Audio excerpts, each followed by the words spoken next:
말씀을 참 잘하시네요. 사이버대 교수 하려면 말도 잘해야 될 것 같아요. 매일 이렇게 찍잖아요. 카메라가 있으면 부담이 훨씬 되죠.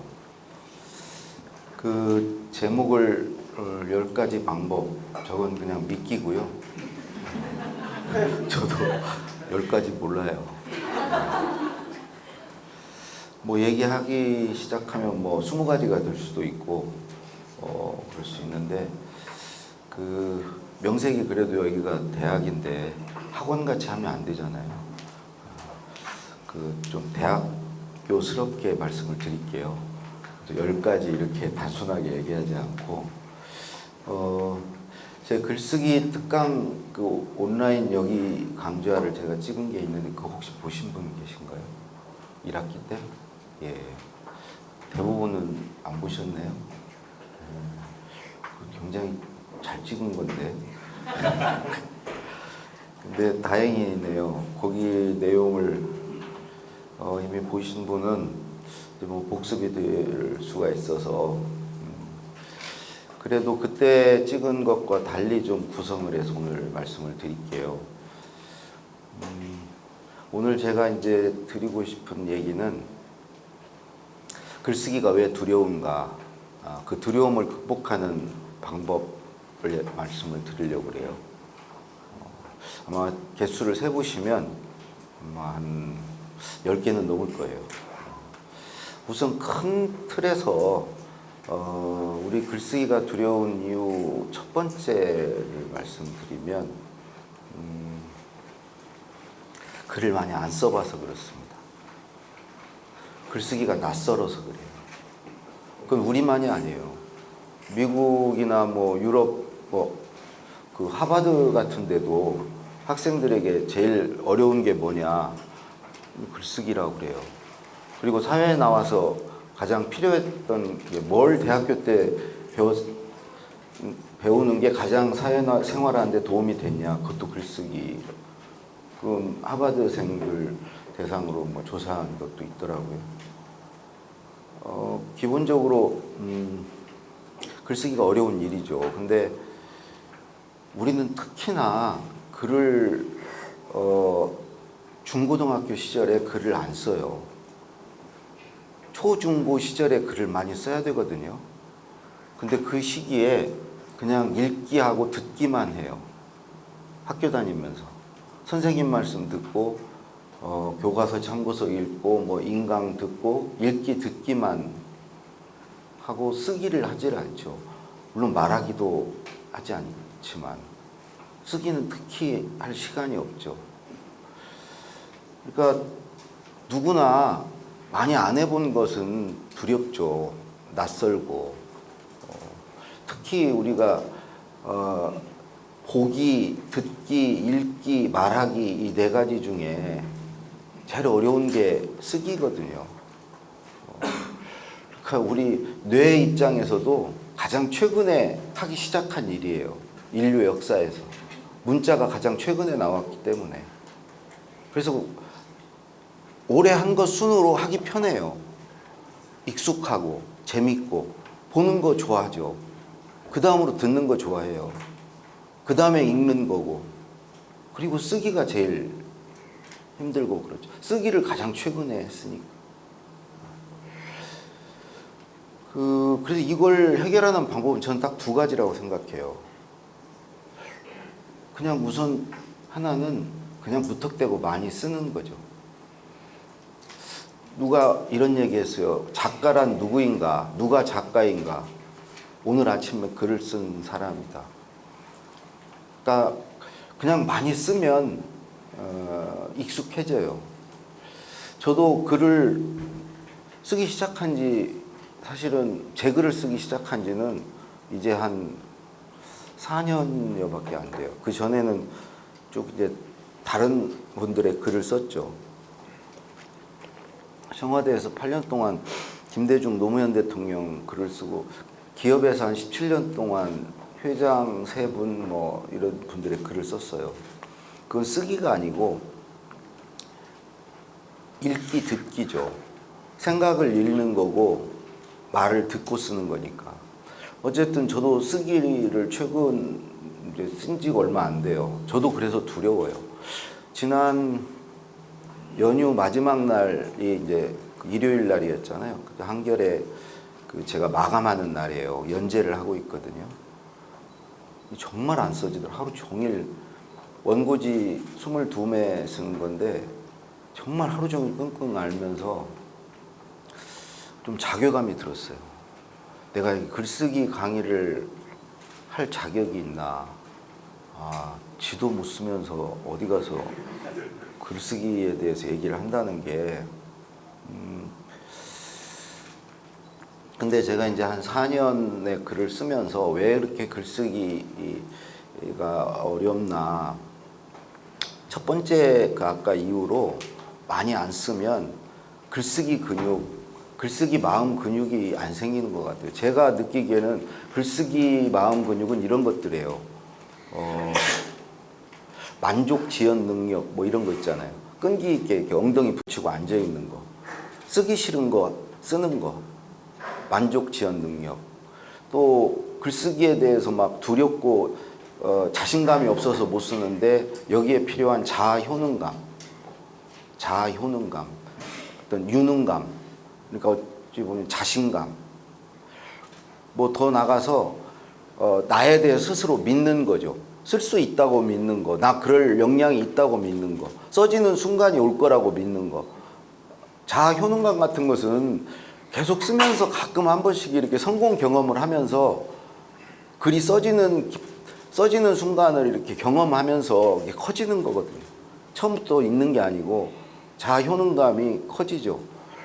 예를 들어서 다른 말로 자존감이라고도 할 수 있는데 늘 자기 글을 한 번도 안 쓰고 자기를 들여다보지도 않고 자기에 대한 확신이 없고 이런 사람, 자기 신념이 없고 그래서 매일 그냥 남의 말만 듣고 남의 소리에 휘둘리고 남의 글이나 읽고 그러고 돌아다니는 사람, 내 말이 없고 내 글이 없는 사람, 내 생각을 들여다보지 않은 사람, 그런 사람이 자아 효능감이 있을 수가 없죠. 아예 자아가 없는데 내 말과 글이 난데 내 글을 써보지 않은 사람이 자아가 있을 수가 없죠. 그러니까 기본적으로 출발이 글을 쓴다는 것은 내 생각이 있고 내가 할 말이 있고 내 감정이 있고 내가 있는 것이죠. 평생을 만약에 남의 말만 듣고 남의 글만 읽고 살면 내가 없이 사는 거죠. 생각해 보세요. 내가 누구인가 생각을 해보면 내 생각, 내 감정, 뭐 내 의견, 내 주장, 내 해석 뭐 이런 거잖아요. 근데 그거를 한 번도 표현해 보질 않으면 그게 과연 있는 건가요? 그냥 있다고 착각할 수 있는 거죠. 한 번도 써보지 않은 사람, 그런 사람은 저는 일단은 자아 자체가 없다고 생각해요. 제가 그렇게 살았거든요. 그러니까 50대 초반까지 남의 글 써주고 남의 생각 읽고 나는 없이 살았거든요. 대통령 스피치라이터는 내가 없는 게 그 일을 잘할 수 있어요. 내가 있으면 내 생각과 대통령 생각이 부딪히죠. 내 스스로 갈등하죠. 그리고 내 생각을 자꾸 그 글에 담게 되죠. 그럼 대통령께 혼나죠. 아예 내가 없어야 돼. 그래서 스피치라이터는 고스트라이터여야 된다고 그래요. 고스트라이터. 투명 인간이야. 그러니까 내 글을 쓰는 게 아니기 때문에. 대신에 이건 필요해요. 말귀를 알아듣는 능력 같은 건 필요하죠. 그것만 하면 돼요. 남의 생각을 잘 읽고 받아들이는 능력만 있으면 되는 거죠. 대통령이 지난번에 그거 있잖아. 그거 알지? 그러면 알아야죠. 그걸로 쓸 수 있지? 할 수 있지? 그러면 할 수 있다고 하고 할 수 있어야죠. 근데 그것을 내가 만든 게 아니죠. 그러니까 말귀를 알아들으면 되는 거죠. 이제 그 과정에서 나는 없는 거고. 내가 뭔가를 썼다 하더라도 그 결과물이 내 게 아닌 거고. 그건 대통령 건 거고. 그러니까 대통령 거를 읽어서 대통령 것을 만들어 드리는 과정이 기업이나 어떤 조직에서 쓰는 글이죠. 뭐 스피치라이터뿐만이 아니에요. 일반 직장인들도 어찌 보면 저같이 사는 거예요. 시킨 일 하고 상사 말 잘 들어서 상사 마음에 드는 거 만들어내면 일이 끝나는 거고 그 결과물이 내 것도 아닌 것이고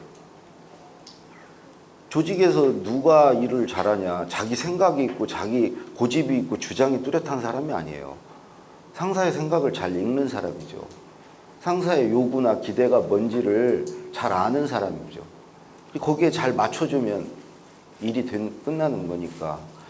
그래서 기본적으로 글을 쓴다는 거는 내가 정말 나답게 산다는 거고 내가 나로서 산다는 거고 글을 잘 쓰고 싶다는 것은 잘 살고 싶다는 거고 그러니까 글 쓰는 과정을 통해서 자아 효능감이라든가 그 다음에 뭐 회복 탄력성 그런 얘기 많이 하잖아요. 글쓰기는 계속 도전하고 실패하고 가끔 성공하고 그러면서 마음 근육이 단단해지는 과정이라고 저는 생각해요. 회복 탄력성이 없으면 마음 근육이 단단하지 못하면 지속적으로 글을 쓰기가 어려워요. 왜냐면 독자를 상대해야 되고 한마디로 좀 강단이 있어야 돼요. 그래서 그런 것들이 다 글을 쓰면서 저는 키워지는 거라고 생각해요. 상처가 나고 또 딱지가 않고 거기 또 새살이 돋고 그래서 그런 마음 근육이 단단해지는 과정이 이제 글쓰기가 두려움이 줄어드는 과정이고 그런 것들은 글을 쓰면서 가능해지는 것들이다. 달리 얻을 수 없는 것이죠. 공부하는 사람들은 공부하는 것으로 그런 걸 키울 수 있어요. 운동하는 사람들은 운동하는 것으로 그 운동에 대한 두려움, 뭐 운동 그런 걸 키워갈 수 있죠. 회복 탄력성도 높아지고 자아 효능감도 생기고 만족 지연 능력도 생기고 아니 운동하는 사람 생각해 보세요. 막 곧 숨이 차서 죽을 것 같지만 그 고비를 넘기면 또 그만큼 단단해지고 그러면서 한 발 한 발 나가는 거죠. 이제 글쓰기가 이제 그런 것이고 그건 이제 많이 쓰는 걸로 된다. 또 하나 글쓰기의 낯설음, 그로 인한 두려움을 극복하는 건 습관이에요. 어찌 보면 많이 쓴다는 것과 습관은 동전의 양면이에요. 습관이 들린 사람이 많이 쓸 수 있고요. 많이 쓰기 위해서는 글쓰기 습관이 들려야 돼요.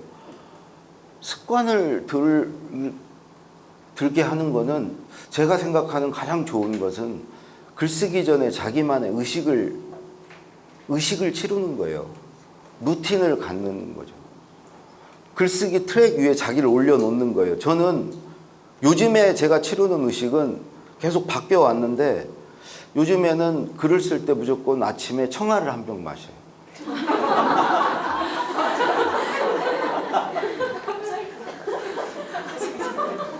아니요, 이게 찾다가 결국은 이 막장을 향해서 가는 것 같아요. 그 전에는 와인이었거든요.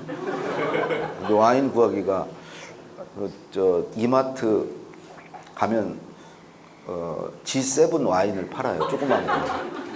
이 코르크 마개가 없는 거예요. 따면 되는 거예요. 3,800원이에요. 근데 그 이마트가 없는 데가 많거든요. 그래서 지금은 청아를 마셔요. 청아는 편의점에 다 있거든요. 가격도 2,500원. 청아를 마신다가 1번이에요. 2번이 카페에 간다. 3번 에스프레소를 시킨다. 4번 안경을 닦는다. 5번 노트북을 연다.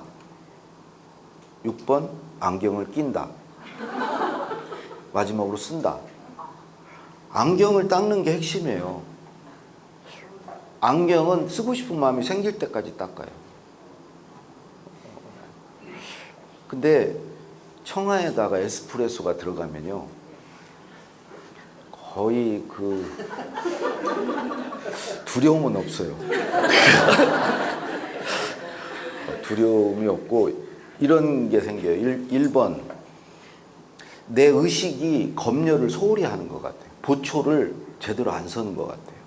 이 무의식의 생각이 길어 올려지게 하는 것 같아요. 여기서 이제 좀 더 먹으면 말은 잘 나오는데 이상한 말이 나오죠. 아니 그건 안 돼요. 어느 정도는 긴장이 있어야 돼요. 저는 청아 한 병이 딱 그 수준인 거죠. 소주 한 병 먹고는 못 써요. 그러니까 청아 한 병을 먹으면 일단 검열을 덜 한다는 거, 그건 틀림없는 것 같아요. 두 번째는 에너지를 덜 써요. 왜 그러냐면 이 습관이 들리면요, 만약에 우리가 뭐 아침에 신발을 신을 때 기억나세요? 오른쪽부터 신었는데 왼쪽부터 신었는지? 기억 안 나요. 습관적으로 하기 때문에. 대부분을 습관적으로 해요. 걸을 때도 이 다리 올리는 높이라던가 이 보폭을 신경 쓰기 시작하면, 습관적으로 하지 않고 신경 쓰면 이제 발이 엉켜요. 그냥 습관적으로 걷는 거예요. 생각 않고 한다는 거죠. 생각 않고 하는 거예요. 인공지능한테 걷기를 시키려면 생각해야 인공지능 걸을 습관이 안 들렸잖아, 인공지능은. 그러니까 걔는 되게 어려운 일이에요, 그게. 우리는 습관적으로 하니까 어렵지도 않고 에너지도 쓰지 않아요. 그러니까 두 번째로 습관이 들리면 에너지를 별로 안 써요. 저는 그 에너지를 안 쓰는 걸 느껴요. 그러니까 제가 습관이 들리기 전까지는 글 쓰는데 되게 힘들었어요. 그게 막 글 쓰는 게 한편으로는 검열하는 것도 있지만 얘가 안 쓰려고 거부하고 저항하고 하는 게 있거든요. 어떻게든지 안 써보려고 그래요. 그러니까 얘가 체념한 상태, 그냥 어쩔 수 없어, 써야 돼, 이런 상태에서 에너지를 거의 안 쓴다는 거. 보세요. 제가 루틴을 한 단계 한 단계 할 때마다 뇌는 준비를 단계적으로 하는 거예요. 그리고 발을 지가 스스로 한 발씩 들여놓는 거예요. 다시 돌이킬 수 없도록, 체념하도록. 이제 너무 멀리 와버렸어요. 이제 안경을 닦는 때까지 끌려오면 이제는 어떻게 돌이킬 수가 없는 거예요. 그냥 이제는 쓸 수밖에 없는 상황인 거죠. 그러니까 외통수인 거예요. 또 하나, 이 습관이 들린 상태가 되면요, 잘해요, 그 일을. 여러분들 기타를 치건 무슨 피아노 반주를 하건, 저는 무의식적으로 습관적으로 치는 사람이 제대로 하죠. 코드를 막 짚으면서 생각하면서 하는 사람이 고수가 될 수가 없어요. 진짜 고수들은, 엄마들 보세요. 요리할 때 계량기로 하고 이거 안 해요. 그냥 늘 하듯이 그냥 딱 집어서 넣으면은 딱딱 맞아요. 근데 이제 처음 요리해보는 사람이 그거를 몇 스푼을 넣어야 되고 뭘 하고 질량을 재고 이렇게 요리를 하죠. 거기서 깊은 맛이 안 나오죠. 그러니까 이게 우리가 그러잖아요. 늘 하던 대로 그냥 이렇게 습관적으로 하는 거. 진짜 고수는 거기서 나와요. 달인들은 딱 집으면 몇 장 딱딱 집히는 거지, 그걸 세 가지고 집질 않잖아요. 이런 게 다 습관으로 하는 거예요.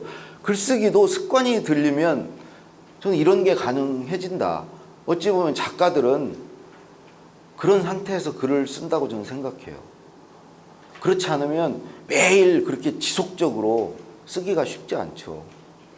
그래서 이 습관을 들려야 되는데, 저 같은 경우는 대통령의 글쓰기라는 제 첫 책을 쓸 때 그 출판사에서 이제 다니다 2달간 휴직계를 내고, 그때 월급이 150만 원이었어요.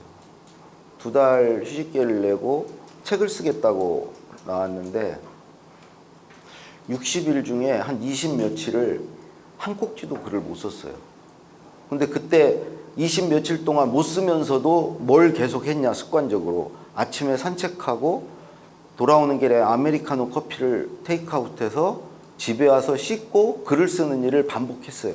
써지진 않았지만 매일 시도를 했어요. 산책도 계속 했고. 저는 그 습관을 들이려고 한 건 아니었어요. 근데 20 며칠째 되는 날 아메리카노 커피를 딱 샀는데 그날 처음으로 집에 빨리 가고 싶은 거예요. 가서 글을 쓰고 싶은 거예요. 가서 머리를 감는데 쓸거리가 막 떠오르는 거예요. 그날부터 글이 써지기 시작했어요. 그러니까 뇌는요, 습관이 들리기 전에는 어떻게든 안 써보려고 해요. 쓰는 게 두렵기도 하고 귀찮기도 하고 여러 가지. 근데 그럼에도 불구하고 계속 그런 의식을, 제가 산책하고 아메리카노 커피를 하고 씻고 쓰고 이걸 반복해서 하면 저 같은 경우는 이제 20 며칠 만에 그게 습관이 들린 거고, 어떤 사람은 뭐 석 달, 두 달 뭐 다 달라요. 보통은 뭐 습관 책 보면은 60일 정도를 반복해서 해야 된다고 뭐 그래요. 그래서 그런 습관이 들리면 일단 그 글쓰기의 낯설음에서 오는 두려움을 극복할 수 있다. 그게 이제 첫 번째 드리고 싶은 말씀. 두 번째는요, 이런 얘기 하나하나를 보통 이 동영상 찍은 거에는 그냥 길게 했어요. 그러니까 짧게 그냥 오늘은 말씀을 드릴게요.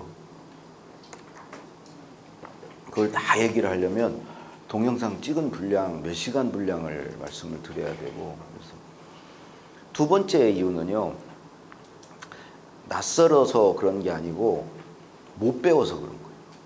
학교 다닐 때 글쓰기를 배우지 않아서. 저희 때만 해도 정말 안 배웠어요. 장문 시간이 일주일에 1시간 있었거든요. 장문 안 했어요. 제 생각에 선생님도 글을 못 쓰셨던 것 같아요. 아니, 그 선생님도 그런 교육을 받으셨으니까. 읽기는, 이해력은 있으시겠죠. 이게 뭐 은유법, 비유 뭐 이런 거 대꾸법 알고, 뭐 이게 중문이고 포유문이고, 뭐 이게 발단, 전개, 위기, 절정, 결말이 어떻고, 막 기승전결이 어떻고, 그런 건 잘 하시겠죠. 이 글의 주제는 뭐고, 근데 막상 그분들도, 선생님들도 그걸 써보라고 그랬으면 과연 쓰실 수 있었을까, 우리 국어 선생님들이. 아마 지금도 자기 글을 제대로 쓸 수 있는 국어 선생님들이 좀 그렇게 많다고 생각하지 않아요.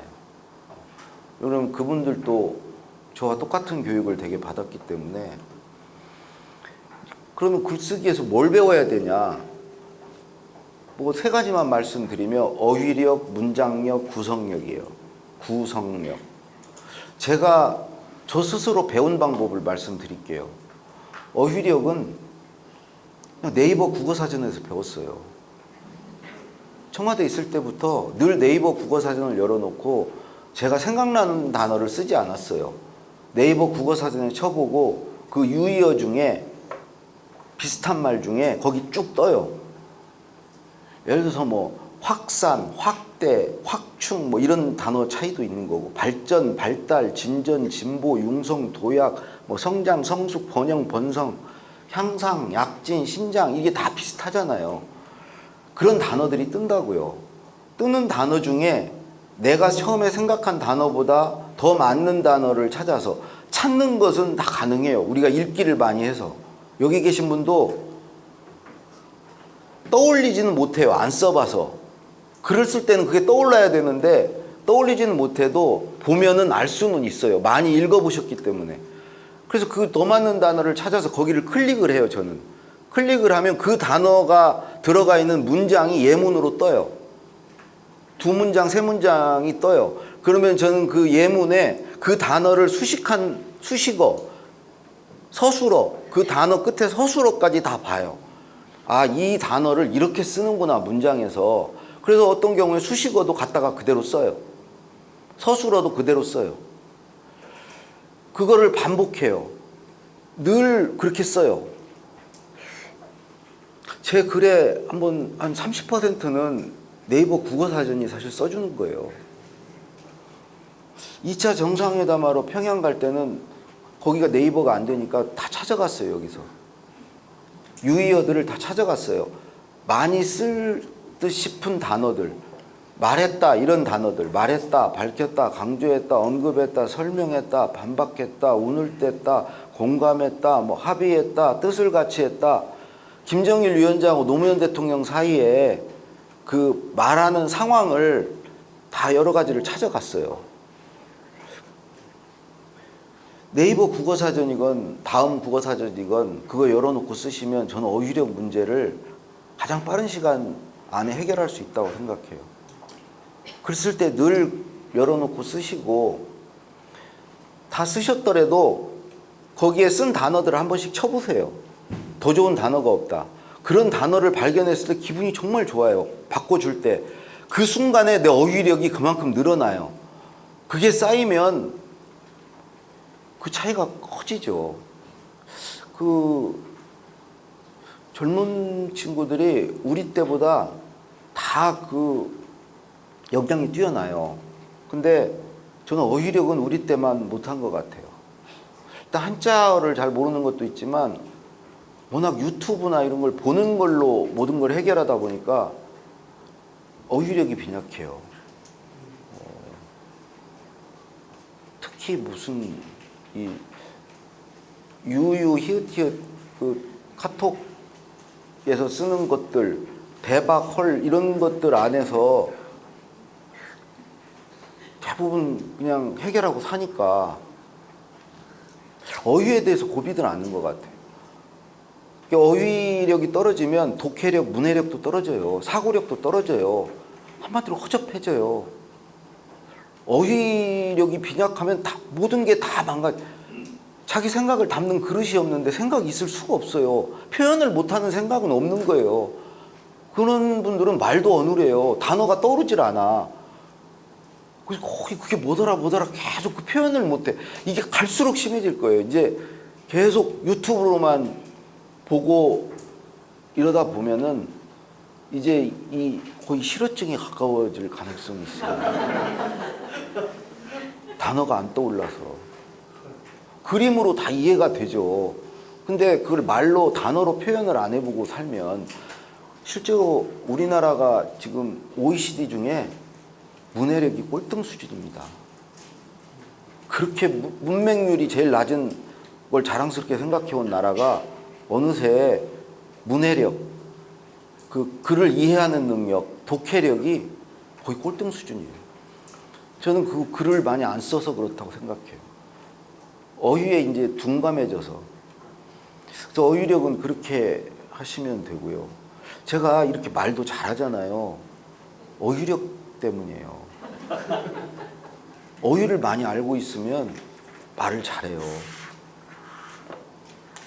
우리 교회 목사님이 진짜 설교를 잘하시는데 내가 가만히 들어보면 어휘를 굉장히 다채롭게 구사해요. 되게 말을 못하는 사람 보면 같은 단어를 계속 말해요. 아마 한 800개 단어로 사시는 것 같아요. 평생을 발전이란 단어 하나만 쓰고 살아. 아까 쭉 얘기한 다른 단어들은 아예 쓰질 않아요. 늘 발전이야. 모든 건 발전이야. 진보도 있고 약진도 있고 신장도 있고 있는데 두 번째 문장력은요. 이 문장력도 역시 우리 세대 때 우리 때는 정말 문학 청년들 많았어요. 문학 소녀는 더 많았어요. 어지간하면 글을 막 잘 쓰고 싶어들 했어요. 그때 우리가 보통 글을 잘 쓰고 싶다는 말은 문장력을 높이고 싶다는 말과 동의어죠. 이 문장력을 높이는 방법을 제가 터득한 건 이런 거예요. 한 4가지를 말씀드리면 첫 번째는 한 작가의 작품을 다 읽는다. 그 작가는 그냥 고르시면 돼요. 한 작가의 장편을 읽어도 괜찮아요. 한 10권 이상짜리 장편이 있습니다. 두 번째는 한 권의 책을 한 10번, 20번 읽는다. 문장이 좋은 책이면 좋겠죠. 유시민 이사장 같은 경우는 뭐 두 개 중에 뭘 하나를 했을 거예요. 자수하기를 뭐 코스모스를 몇 번 읽었다고 그러더라? 그러니까 뭔가가 거기하고 어디하고 맞닿아 있어요. 근데 한 작가의 작품을 다 읽는 것도 재밌어요. 그 지루하지 않잖아요. 소설을 뭐 김훈 선생 가면 남한산성 뭐 칼의 노래, 현의 노래 막 이걸 다 읽는다고 라면을 끓이며 뭐 수필이건 소설이건 문체는 똑같으니까 그래도 되고 진짜 마음에 드는 책을 반복해서 읽어도 되고 세 번째는 그 좋아하는 칼럼니스트 칼럼을 한 30개 뽑아서 한 3번씩 읽는 것도 좋고요. 좋아하는 시인이 있으면 그 시인의 시를 한 10편 암송해도 되고요. 교보문고에 가보면 고등학교 교과서를 팔아요. 국어 교과서. 그 국어 교과서에 한 권을 사셔서 마음에 드는 수필 하나를 한 10번 정도 베껴 쓰기를 해도 되고요. 필사책 파는 코너에 가서 그 베껴 쓰기 좋은 문장들이 들어있는 책 한 권만 사서 거기서 내 마음에 드는 문장 한 30개 정도를 고르셔가지고 그걸 베껴 쓰기를 해도 되고요. 뭐 어떤 거든지 좋아요. 그러니까 문장을 하나의 문장을 여러 번 읽든지 여러 번 쓰든지, 저는 베껴 쓰기는 안 해봤어요. 여러 번 읽는 것은 경험이 많아요. 예를 들어서 제가 고등학교 3학년 때 국어 15과가 한국의 현대시였어요. 그 시를 선생님이 다 외우라고 그랬어요. 한 8편 됐던 것 같아요. 그 이후에 시가 써졌어요. 아니, 시가 막 쓰고 싶었고. 시를 그렇게 외우면 시가 쓰고 싶어져요. 시가 써지고. 이게 어떤 메커니즘에서 되나 했더니 이 뇌가요, 두 가지를 학습하는 것 같아요.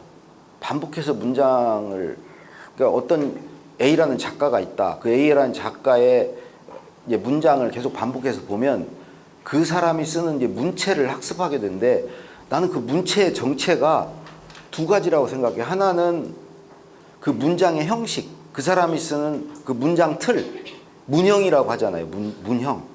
우리가 학교 다닐 땐 그걸 뭐 1형식, 2형식, 뭐 3형식, 그러니까 주어 서술어, 주어 뭐 목적어 서술어, 또는 뭐 중문, 포유문, 이게 복잡하게 배웠지만 어쨌든 모든 문장은 기본 틀이 있어요. 그 틀이 많지 않아요. 한 20개 미만이에요. 아무리 변형이 돼도 한 20개 미만의 문장 틀을 가지고 글을 쓰는 거예요. 그러니까 어느 작가 한 사람의 글을 반복해서 읽으면 그 사람이 갖고 있는 구사하는 문형들을 반복해서 계속 보게 돼요. 그러면 한 10몇 개 그 사람이 갖고 있다 그러면 그거를 뇌가 알게 되는 거죠. 또 하나는 전 수사법이라고 생각해요. 우리 학교 다닐 때 그냥 무슨 법이다 배웠지만 그렇게 배우는 걸로는 그 수사법을 구사할 수가 없어요. 그냥 대꾸법이란 건 알 필요가 없어. 대꾸법이 적용되어 있는 문장을 자꾸 반복해서 보다 보면 대꾸법을 자기가 쓰는 거예요. 우리가 어떤 선생님이나 어렸을 때 학교 다닐 때 선생님 말을 자꾸 듣다 보면 선생님 흉내를 내잖아요. 말투까지 그대로 흉내를 내잖아요. 억양까지 똑같아요. 문장도 마찬가지거든요. 그래서 그 문장을 한 사람 걸 계속 보게 되면 그 사람 흉내를 내고 모방을 하게 되고 나아가서 모방하고 싶은 욕구가 생겨요. 이 사람과 같이 쓰고 싶은 욕구가. 그 아주대 이국종 교수 그 무슨 아워더라? 골든아워 책 2권짜리 그 쓰셨잖아요. 그거 한번 서문만 읽어보세요. 김훈 선생이 쓴 것 같아요. 김훈 선생하고 문체가 똑같아요. 그래서 이국종 교수한테 물어봤더니 이 김훈 선생 책을 다 읽었대요. 다 읽었대요. 그 다 읽은 거 하나로 그렇게 쓰는 거예요. 의사가 언제 뭔 글을 얼마나 많이 썼다고 그렇게 똑같이 쓰겠어요. 그래서 내가 뭐 이미 김훈 선생 같이 쓰고 있다고, 똑같다고. 글 진짜 잘 쓰세요, 이국종 교수. 그러니까 문장력은 그렇게 한번 길러보시고요. 구성력은 저는 따라쓰기를 해봤어요. 따라쓰기. 어떻게 하는 거냐면 강준만 교수 칼럼을 한 10편을 출력을 해가지고 복사를 해가지고 칼럼, 나는 이제 내 주제를 정하죠. 주제를 정하고 쓰는 순서는 강준만 교수 칼럼을 그대로 따라 쓰는 거예요. 시작을 뭐 고사성어를 인용하면서 강준만 교수가 글을 시작하면 나도 내 주제에 맞는 고사성어를 찾아서 시작하고, 어린 시절 일화를 소개했으면 나도 내 주제에 맞는 일화를 소개하고. 글의 구성 틀은요, 어떤 작가건 어떤 칼럼니스트건 간에 몇 개 없어요. 틀이. 어떤 사람은 과거, 현재, 미래로 쓰기도 하고요. 그러니까 글의 종류별로 다른 거죠. 기자들은 육하 원칙으로 쓰는 거고, 어떤 사람은 자기 경험, 일화를 얘기하고 그 일화에서 느낀 의미를 쓰고 그것과 관련된 어떤 인용 같은 걸 달아주면서 글을 쓰기도 하고, 어떤 사람은 자기가 주장하는 걸 얘기하고 그 주장하는 이유를 밝히고 그 다음에 근거를 대고 사례를 들고 결론을 내는 걸로 글을 쓰기도 하고, 칼럼니스트는 현상 진단 해법으로 써요. 어떤 현상을 얘기하고 그런 현상이 왜 일어나는지 두 번째로 진단해주고 마지막 해법을 쓰죠. 해결책을 쓰죠. 김대중 대통령 같은 경우는 늘 첫째, 둘째, 셋째 이렇게 쓰세요. 그게 그분의 구성법이고 전개법이에요. 글의 서술법이에요. 그게 구성의 틀이에요. 그런 틀들이 많이 있지 않아요. 저도 제가 글을 쓰면서 보니까 한 3개나 있나? 쓰는 수법이. 그 수법이 서론, 본론, 결론, 기승전결 이런 건 아니고요. 예를 들어서 하버드 학생들한테는 1번 주장해라, 2번 이유를 대라, 3번 사례를 들어라, 4번 재주장해라. 이렇게 가르친다 그러면 PREP로 써라. P, 그러니까 포인트 주장해라. R, 리슨, 이유를 대라. E는 example, 사례 들어라. 맨 끝에 P, 다시 재주장해라. 포인트, 재주장해라. 그러니까 생각해보세요. 일기를 우리가 다 일기 쓰는데 어려움이 없어요. 일기를 어떤 틀로 쓰는지를 우리가 알기 때문에 그래요. 오늘 한 일을 쓰고 느낀 점을 쓰고 내일의 다짐을 쓰고 다르더라도 큰 틀에서 그렇게 쓰잖아요. 독후감 어떤 틀로 쓰는지 다 아시잖아요. 거기에 뭐 줄거리 요약이 들어가야 되고 지은이 소개도 들어가고 무슨 하고 읽고 느낀 점이 들어가고 그 책에 대한 평가 같은 게 들어간다는 거. 소위 그 구성 요소 틀을 알고 있잖아요. 그래서 저는 그 자기의 글 구성법, 나는 예를 들어서 주장하는 글은 이렇게 이런 틀에 의해서 쓰고 그 틀을 몇 개를 갖추면 글쓰기가 쉬워진다. 거기서 이제 한 걸음 더 들어가서 글을 시작하는 방법 한 10몇 가지.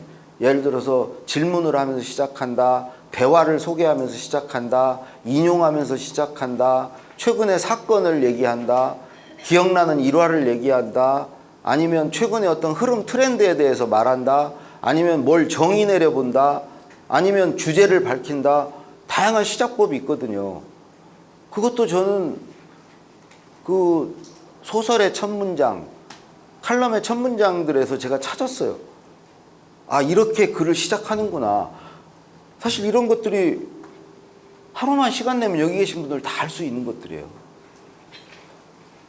네이버에다가 첫 문장 쓰면은 첫 문장들이 쫙 떠요. 우리가 아는 뭐 유명한 소설이나 뭐 이런 것들의 첫 문장들이 뜨죠. 그러면 첫 문장이 유형화를 해볼 수 있죠. 아, 이런 식으로 시작을 하는구나. 그래서 그 첫 문장 시작하는 방법을 10몇 개를 딱 적어놓고 알고 있으면 마찬가지로 끝내는 방법도 그렇게 똑같이 할 수 있거든요. 그러니까 시작과 끝이 어려우니까 그런 식으로 구성을 공부할 수 있죠. 근데 여기 계신 분 중에 학교 다닐 때 서론, 본론, 결론, 기승전결 이런 거 말고 글을 어떻게 구성하라 저는 못 배워봤어요. 그래서 이 어휘력, 문장력, 구성력 이 세 가지 거기다 이제 하나만 더 추가를 하면요. 퇴고하는 능력이에요. 퇴고력. 글을 고치는 능력. 다 쓰고 나면 고칠 수 있어야죠. 근데 이 퇴고력의 핵심은 뭐가 틀렸는지를 아는 것이죠. 그래야 고치잖아요. 그러면 자기가 오답 노트를 갖고 있으면 돼요. 네이버나 다음에 가셔서 글쓰기를 치면 어떻게 쓰지 마라. 그러면 오답이다. 그런 것들이 많이 있거든요. 그 중에 내가 생각하기에도 오답이라고 생각하는 것들을 한 30개 쉬운 게 이렇게 모으시면 돼요. 그래서 책상에 딱 붙이는 순간 그렇게 안 써요. 해보세요. 한번 이렇게 이건 오답이다라고 A4 용지에 한번 쓰는 순간 이미 그렇게 안 써요. 그럼 다 기억에 나요. 예를 들어서 저 같은 경우는 을르리가를 안 써요. 공부를 했다를 늘자 안 써요. 공부했다라고 그냥 쓰지. 생각을 했다 을자 안 써요. 생각했다라고 쓰고, 생각이 났다 이자 안 써요. 생각났다. 저는 하였다라고도 안 써요. 하였다라고 했다라고 써요. 했었다 안 써요. 했다라고 쓰지. 했었다는 했다라고 쓰면 돼요. 하였다도 했다라고 쓰면 한자라도 줄일 수 있는 거죠. 조지 오웰이 그랬어요. 짧은 단어가 있으면 절대 긴 단어 쓰지 마라. 같은 값이면 짧게 써라. 간결하게 써라. 을루리가를 왜 막 남발을 해요? 생각을 했다. 공부를 했다. 공부했다가 훨씬 낫잖아요. 이제 그런 오답이 머릿속에 있으면 이제 그런 문장을 보면 막 화가 나요. 거슬려요. 그게 거슬리는 게 많아야 돼요. 지하철 같은 데 버스 타는 데 타고 가면 광고판을 나도 모르게 교정교열을 봐요. 아니 그것에 관심을 가지고 오답 노트를 자꾸 이렇게 만드는 사람은요 자연스럽게 그게 눈이 가요. 혼자 고치고 있어요. 막 짜증이 나요. 글을 왜 이렇게 저렇게 써놔줬다이로. 그러니까 되게 신경질적이에요. 작가들 보면 되게 예민하고 두루뭉실을 한 작가가 글 잘 쓸 수가 없어요. 대충 넘어가고 뭐 이러면은 글에 대해서 엄격해야죠. 까칠해야죠. 신경질적이어야죠. 그런 눈으로 고쳐야죠. 근데 그거 신경질적이 되려면 오답 노트가 머릿속에 많이 있어야 되는 거죠. 그러니까 글을 잘 고치는 방법은 그것도 역시 그렇게 어려운 일이 아니잖아요. 아까 그 세 번째 구성법 얘기할 때 제가 했던 거 하나를 더 말씀드리면, 혹시 여기서 이제 그 직장에 다니시는 분들, 이제 보고서를 써야 되시는 분들 위해서 그 중간 제목에 들어가는 단어, 현황, 문제점, 해법, 기대효과, 실행계획, 무슨 소요 예산, 뭐 이런 단어들 있잖아요. 그런 걸 내가 75개까지 모아봤어요. 그래서 책상에 그걸 붙여놓은 적이 있어요. 그래서 그 단어들 가지고 보고서건 기획서건 제안서건 그 단어를 쭉 읽어보고 그 단어 중에 골라서 중간 제목을 달아서 썼어요. 예를 들어서 보고서의 1번 항목이 개요가 될 수도 있고요. 취지가 될 수도 있고 목적이 될 수도 있고 현황이 될 수도 있고. 생각해 보세요. 나는 뭘로 보고서 첫 1번을 시작하나. 그러니까 그런 단어들로 시작해요. 뭐의 현황, 뭐의 배경, 뭐를 하는 목적, 뭐 취지, 그런 단어들을 많이 채집해놓고 보면은 막막하지 않죠. 그리고 저는 우리가 보고서에서 많이 쓰는 단어들, 이런 현황, 문제점 이런 단어 말고 아까 뭐 확산, 확대, 확충 뭐 이런 단어들이 있거든요. 그런 단어도 수십 개를 모았어요. 기왕이면 거기에 딱 맞는 단어를 쓰기 위해서. 그래서 어쨌든 그 구성법은 이제 구성법, 특구법까지 말씀드렸고요. 큰 덩어리에서 지금 두 가지를 말씀드린 거예요. 하나는 낯설은 두려움을 극복하는 방법으로 많이 쓰라와 습관으로 쓰라 말씀드렸고, 그 다음에 못 배워서 글쓰기가 두려운 것은 4가지를 말씀드렸고요. 세 번째로 저는 학교도 그렇고 우리 사회도 그렇고 이 5가지를 안 키워줘서 글쓰기가 어렵다고 생각해요. 이 5가지가 뭐냐? 첫 번째는요, 질문력이에요. 질문력. 글쓰기는 질문에 답하는 거거든요. 예를 들어서 회사에서 글을 쓴다 그러면 상사가 야, 지금 그거 어떻게 돼가고 있냐? 그거 뭐 문제 없냐? 그거 어떻게 하면 해결돼? 이 질문에 답하는 거거든요. 내가 하고 싶은 말을 쓰는 게 아니고, 내가 아는 걸 쓰는 게 아니고, 상사가 알고 싶어 하는 거, 상사가 궁금해 하는 거, 그 상사의 질문에 답하는 거. 여러분들 일기를 쓴다 생각해봐요. 질문하지 않으면 못 써요. 내가 오늘 뭐 했지? 물어보잖아요. 뭐 했지? 그래서 뭐 한 일을 답을 쓰는 거예요. 내가 이거 하면서 뭘 느꼈지? 안 물어보고 쓸 수 없어요. 원래 질문에 답하는 거예요, 글쓰기는. 그러니까 독자의 질문에 답을 해주는 거죠. 내가 막 쓰고 싶은 거 아는 거 막 쓰는 게 아니고. 대통령의 글쓰기가 30만 부 이상 팔린 불후의 명작이 된 거는 5년 동안 질문을 받아봤기 때문이에요. 청와대 나와서 6년 차 때 썼거든요.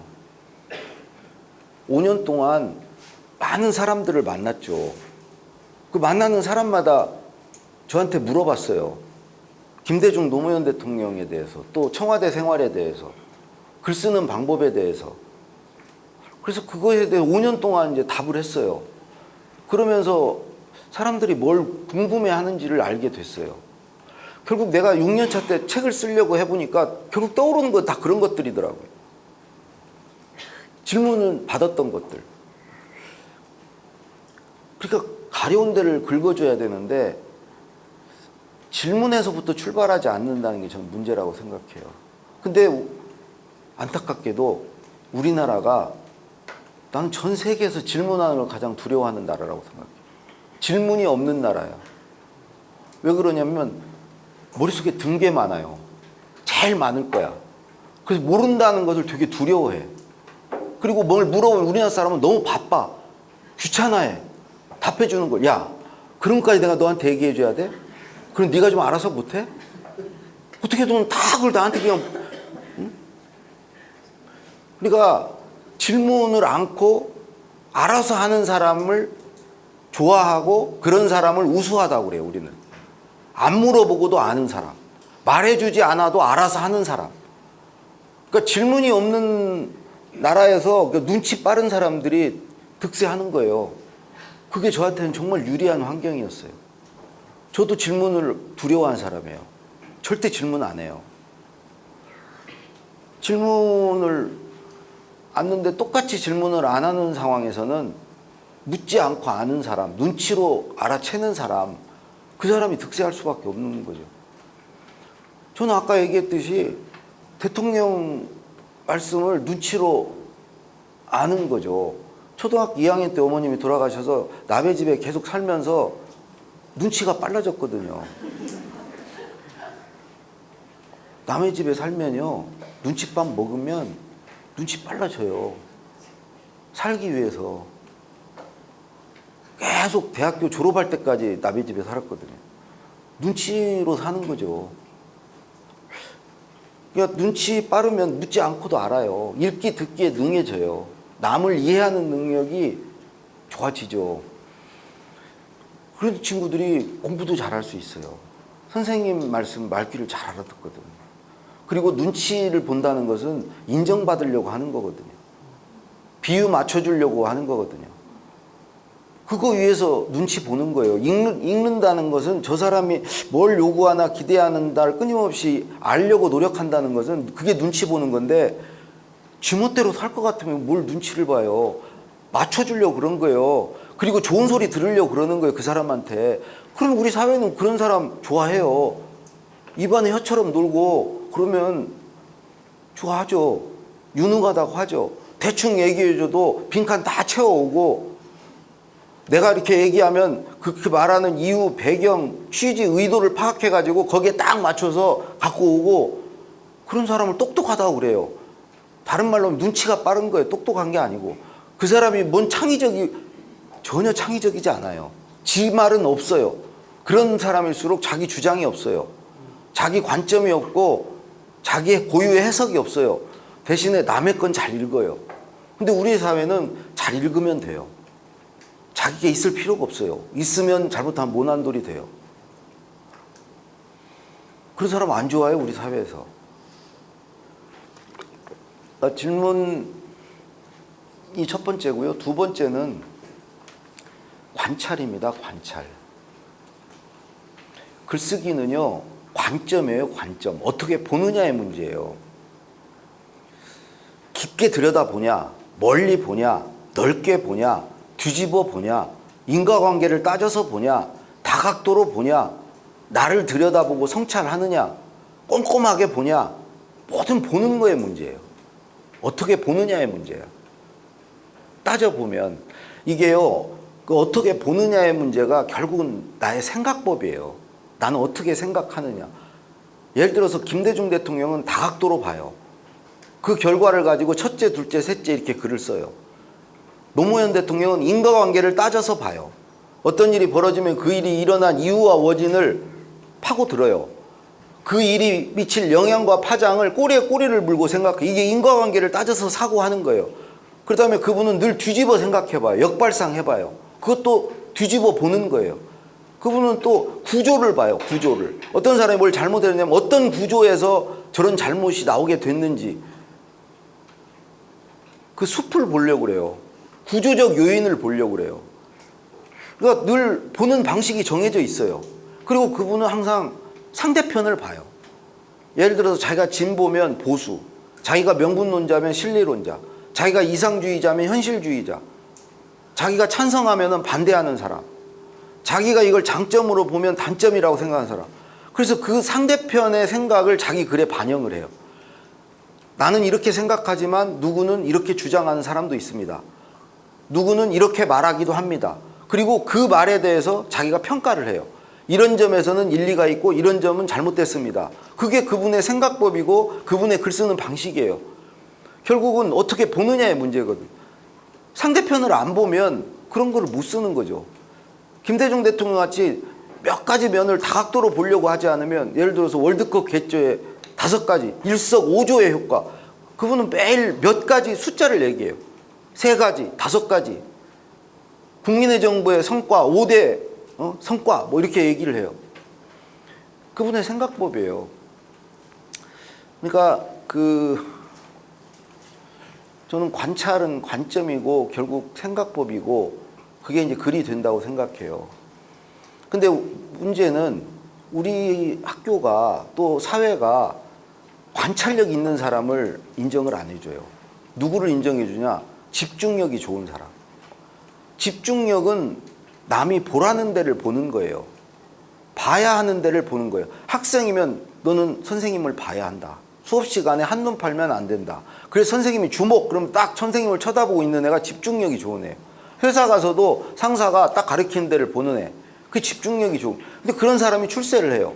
근데 가리키는 애를 안 보고 지가 보고 싶은 데를 보는 애. 두리번거리는 애. 한눈 파는 애. 학교 다닐 때 공부를 못 해요. 사회 나와서도 계속 지적을 당해요. 너 왜 이렇게 딴 데 보냐고. 왜 한눈 파냐고. 그럼 자기가 보고 싶은 데를 보는 사람이에요. 저는 그게 관찰력이라고 생각해요. 그런 사람이 진짜 보고 싶은 걸 만나면 뚫어져라 봐요. 몰입해요. 거기서 큰 걸 만들어내요. 남이 보라는 데를 보는 사람은 그 보라는 데를 보라고 지시한 사람 수준을 거의 넘지를 못해요. 선생님 수준을 못 넘어요. 근데 지가 보고 싶은 데를 보는 애는 남이 못 보는 걸 보고요. 희한한 걸 보고 남이 정말 본 거 훨씬 너머를 보게 되죠. 그런 사람이 창의적인 거고 그런 사람이 필요한 거죠. 그러니까 이제 관찰력은 정말 필요한 거예요. 근데 이게 어릴 때부터 이게 가만히 보면요. 어린애를 생각해 보면 알아요. 어린애다운 게 가장 창의적인 거고요. 가장 생존력이 있는 거예요. 어린애는 질문해요. 어른이 돼가면서 질문을 잃어가는 거고 어린애는 두리번 거려요. 엄마가 그걸 말려서 그렇지. 엄마가 병원 데리고 가잖아요. 얘 주의가 산만하다고. 공부 못할 것 같다고.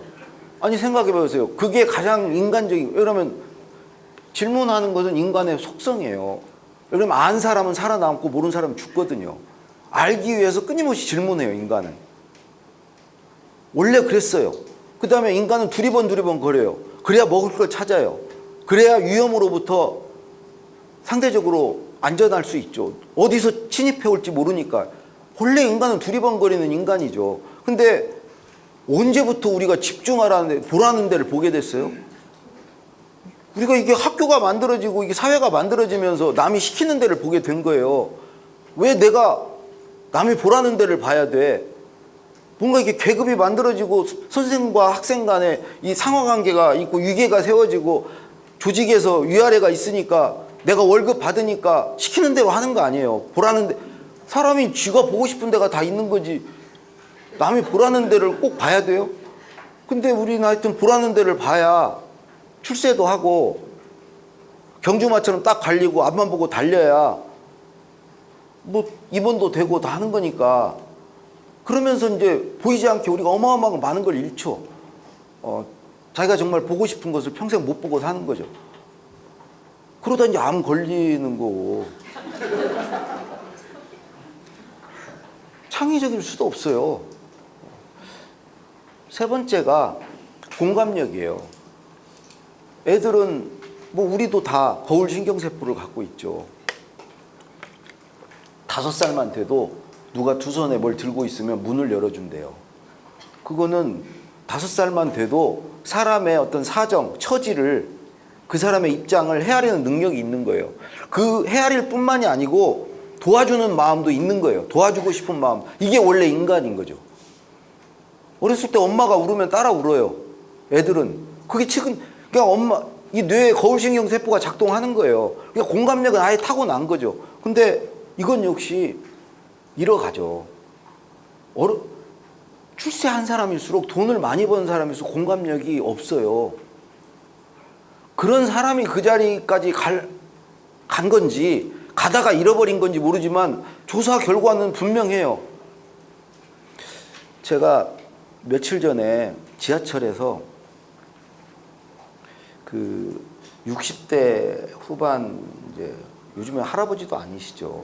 아저씨인데 그 휴대폰 그 차 창문에 붙이는 그 찍찍이를 파세요. 2,000원에 파시는데 저도 이제 하나를 샀는데 집에 와서 붙이니까 떨어져요. 그분이 할 때는 딱딱 붙었는데 그 지하철 유리에다 탁탁 치면 그냥 쫙쫙 붙었어요. 근데 어쨌든 떨어지는데 그 말씀이 아니고 그분이 그 물건을 파는데 그 옆구리에 뭐가 이렇게 삐죽히 나와 있었는데 어떤 아주머니가 그걸 봤어요. 그게 무슨 바느질 도구 같은 물건인데 그건 안 파세요 물어보는 거예요. 그러니까 이 아저씨가 얼마 전까지 팔았던 거고 지금은 이거 안 팝니다. 이 찍찍이 팝니다. 그리고 이렇게 가려고 그러다가 다시 이렇게 돌아오더니 혹시 이거 필요하세요? 그러는 거야. 그러니까 예, 그러니까 그럼 필요하면 하나 드릴게요. 그러는 거야. 저 사람이 이게 뭐 필요하구나. 그냥 외면하지 않는 거야. 하나를 드렸어. 근데 이 아주머니가 딱 보니까 욕심이 났어. 몇 개나 더 갖고 계세요? 그러는 거야. 그러면서 이제 미안하니까 돈을 드릴게요. 그러는 거야. 얼마를 준다는 얘기는 안 했어요. 돈을 드릴게요. 그러면.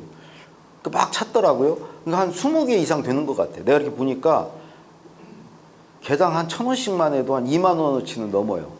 그러니까 그거를 드니까 아주머니가 지갑에서 1,000원짜리 3장을 빼시더라고요. 그래서 1,000원짜리 3장을 주시는 거예요. 이 아저씨가 감동해요. 먼지노릇해. 나 이거 파는 거 아닌데. 그러면서 2,000원만 받고 1,000원을 돌려주는 거예요. 그러면서 이거 원래 파는 물건 아니고 그냥 드리려고 그랬는데 2,000원도 고맙습니다. 이거 꽁돈이네요, 이거 저한테. 그러면서 2,000원만 호주머니에 넣는 거예요.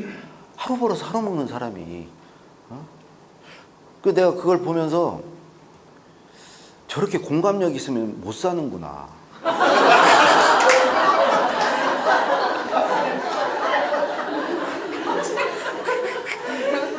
아니 이런 생각이 계속 나는 게 학교 다닐 때도 맞아. 노트 필기 막 예쁘게 필기하고 지 공부해야 될 시간에 노트 예쁘게 치장해가지고 친구한테 빌려주는 친구 공부 못했지. 그리고 성적 발표한 날 집에 가서 엄마 막 찾아서 엄마 놀래지 마. 엄마가 뭔데? 우리 반에서 전교 1등 나왔어. 너는 몇 등인데? 그런 애들이 공부를 못했지. 공감 능력이 얼마나 좋은 애예요. 자기 반의 영광이 나의 영광이잖아요. 그렇게 자랑스러운 거 아니에요. 조직과 나를 일체화시키는 거 아니에요. 그런 사람이 나중에 나 몰라라 안 해요. 남의 일을. 사회에 무슨 불의를 보고 못 참아요. 정의감이 있어요. 그게 다 공감력이거든요. 특히 공감력은 이제는 창의력이에요. 왜 그러냐면 사람에 대한 이해력이 있는 거거든요. 사람을 위하는 마음이 있는 거거든요. 그랬을 때 사람이 필요로 하는 거, 사람의 처지를 좋게 만들 수 있는 제품이건 제도건 정책이건 서비스건 뭘 만드는 거거든요. 사이코패스들, 공감력이 없는 사람은 사람을 몰라요. 그리고 그런 사람을 위해서 뭘 하고 싶은 마음 자체가 없어요. 자기만 보니까 사람을 몰라요. 절대 창의적일 수가 없죠. 새로운 걸 만들어낼 수가 없죠. 시키는 건 잘해요. 그 시키는 사람에게 충성은 잘해요. 그 사람에게 공감은 잘해요. 거의 빙의가 되죠. 제가 그랬어요. 완전 그 사람이 돼요. 그 사람이 되면은 일은 잘해요. 저는 그게 공감력의 최고 수준이라고 생각해요. 내가 노무현 대통령 그 자체야. 나는 그냥 노무현 대통령이야. 내가 얼마나 공감력이 좋아. 나는 다 대통령의 생각을 다 읽어. 대통령이 한마디에 왜 저런 말 하는지, 무슨 말을 하고 싶은지 다 빈칸을 채울 수 있어. 근데 그건 공감력이 아니에요. 그 차이는요, 공감력은 남을 위해서 쓰는 걸 공감력이라고 해요. 남의 처지, 남의 심정을 헤아려서 그 사람을 위해서 뭔가를 할 때 그게 공감력이 있는 사람이고, 저 같은 사람은 그런 걸 공감력이라고 안 해요. 빙의가 되는 능력이죠. 영혼이 없는 거지, 영혼이 없는 거. 내가 영혼이 없는 거지. 저는 관찰력은 있어요. 관찰력은 아까도 지하철에서 제가 다 보잖아요. 그런 거 보는 게 재밌어요. 저는 와이프 만나서 대학교 1학년 때만 4학년 때 결혼을 했는데, 와이프 만나서 늘 밥을 먹건 뭐 술을 마시건 옆에 테이블에서 나는 소리를 듣는 거가 더 재밌었어요. 나도 모르게 듣고 있어요. 옆에서 이제 언성이 좀 높아지면은 자연스럽게 그 소리를 듣고 있어요. 근데 그 소리가 정말 재밌어. 근데 이 관찰력은요, 애들이 그렇잖아요. 막 처음에는 이렇게 두리번 하다가 가서 만져보고 입에 대보고 막 이러잖아요. 뭔가 이렇게 시도하고 도전하고 거기로 발전하거든요. 이게 다 그래서 질문 좋아하는 거 두 대통령이 진짜 공통점이에요. 막 순방 갈 때 비행기에서 물어봐요. 저 산맥 이름이 뭐냐고 막 궁금한 걸 못 참아. 그런 사람의 특징이 또 막 뭘 유심히 봐요. 뚫어져라 봐. 어디에 꽂히면은 한번 꽂히기 시작하면 막 파고들어요. 그런 사람들이 막 뭐에 몰입을 해요. 뭐 양극화 같은 거 이런 게 하나 꽂히면은 그냥 뿌리를 뽑으려고 그래. 아니, 그런 점이 있어요. 관찰력이 이제 그렇게 확장이 돼요. 그 공감력 또 이제 그런 거고, 네 번째는 비판력이에요. 근데 사실은요, 앞에서 말씀드린 그 질문력, 우리 민족이요, 진짜 호기심이 많은 민족이에요. 그 외국 선교사들이 처음 들어왔을 때 우리나라 그 조선 사람들을 기술한 거에 제일 많이 나오는 게 조선 사람들이 호기심이 많다. 궁금해 한다는 거. 그러니까 원래 우린 타고났어요. 그 다음에, 아니, 그 유대인들이 뭐 질문으로 0.2% 인구를 가지고 25% 노벨상을 휩쓴다고 그러는데, 우리가 유대인만 못지 않죠. 우리가 이제 사회에서 막 뭘 물어보면 그것도 모르냐고 그러고 막 이런 소리를 하니까 문제지. 그 다음에 저 관찰력이요? 우리가 얼마나 구경하는 걸 좋아해요. 어? 아니, 우리만큼 쌍구경, 불구경, 이거 구경하는 거 좋아하는 민족이 없어요. 진짜 구경하는 거 좋아해요. 그 다음에 공감력이요? 우리가 정이 얼마나 많아요. 정이란 단어는 우리나라밖에 정말 없잖아요. 공감력을 갖고 태어났어요, 우리. 근데 그거를 지금 다 잃었다는 게 문제인 거죠. 네 번째, 비판력. 우리 민족이 얼마나 까칠해요. 우리는 순진하지 않아요. 누가 뭐라고 하면 제가 저렇게 말하는 저희가 뭐고 속셈이 뭐고 다 아는 나라예요. 액면대로 믿지를 않아요. 우리는 까칠하게 생각하지. 다시 한번 생각해보지. 미국 애들, 유럽 애들 순진해요. 속이기도 쉬워요. 우리는 여간해서 안 속아요. 그리고 뒷소리를 얼마나 잘합니까, 우리가. 뒷담화. 하는 거 세계 최고죠. 뒤에서 얘기하는 거. 그게 비판, 토달고 대놓고 못해서 그렇지. 뒤에서는 문제 제기하고, 이의 제기하고, 비판하고, 반문하고, 반론하고, 반박하고, 이거 잘하잖아요.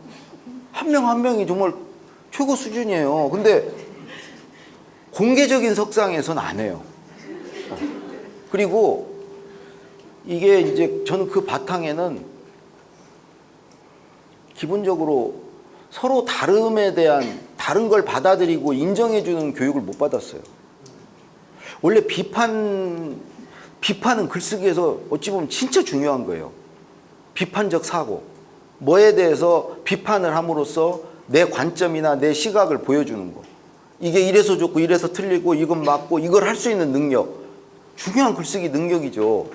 근데 비판을 한다는 것은, 우리가 또 토론을 한다는 것은 반대 의견을 내야 되거든요. 따라가는 게 아니거든. 나는 너와 다르다는 거거든.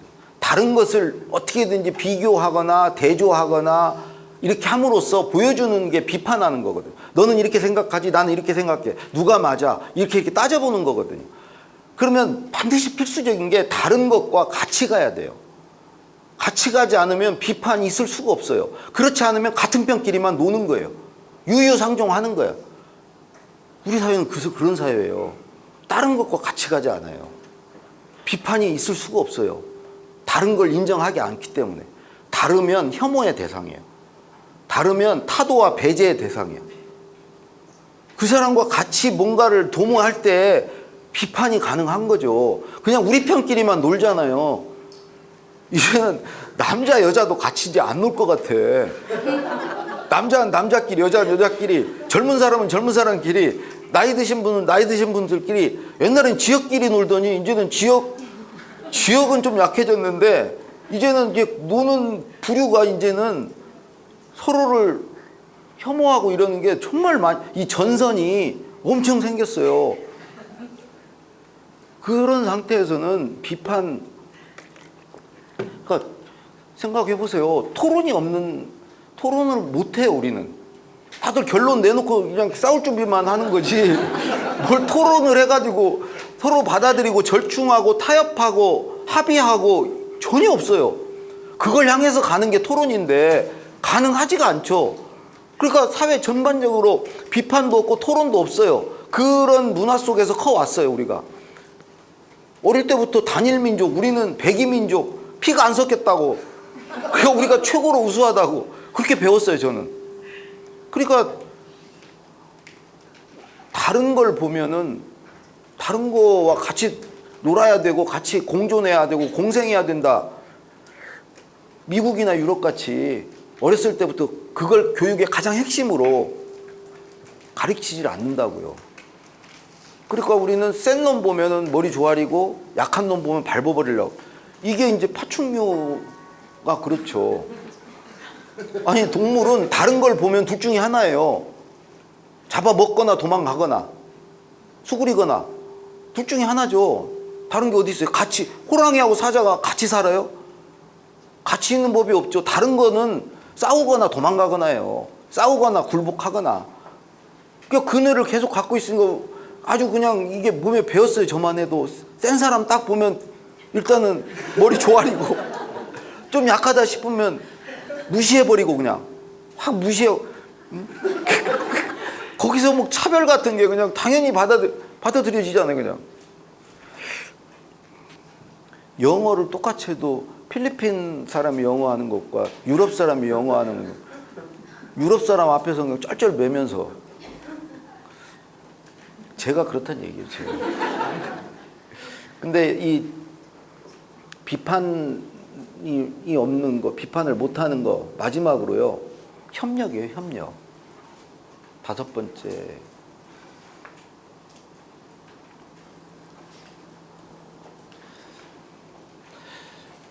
우리나라 사람이요, 제가 대통령 모시고 순방을 나가보니까 하여튼 어디 가나 사세요.